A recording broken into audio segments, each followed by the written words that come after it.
You guys know the Taylor Swift song Mastermind? Yeah, that's how I met and dated my husband. So many people just want to know the how you met your husband story, but listen, my story is so much longer and I'm not going to cut it short because I want to give myself all the credit I deserve. The first time I saw my husband was we were living in the same apartment complex and he had just moved in recently, and I went over to my friend's house to ask for batteries for our remote and I saw him at a glance. And actually I didn't notice him at all. He reminded me of that event later after we were dating. The first time I felt like I met my husband was at a swim activity.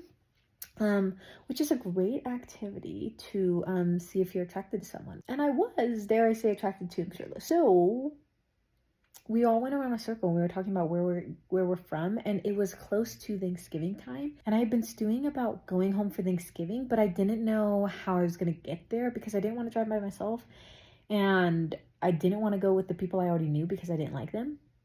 So anyways, we're all in this circle, we're going around talking about where we're from, and he goes, oh, I'm from Denver, Colorado. And I was like, I'm from there. Anyways, after that activity and noticing that he was indeed attractive and also didn't give me serial killer vibes, I texted my roommates and I said, guys, I met this guy just now and I think I'm going to ask him to give me a ride home for Thanksgiving and back. For reference, that was a 9-hour drive one way. And my roommates, like all good roommates should, texted me, go for it. Here's the thing though, we were not in the same social circles at all. We met at that one activity and I basically never saw him again.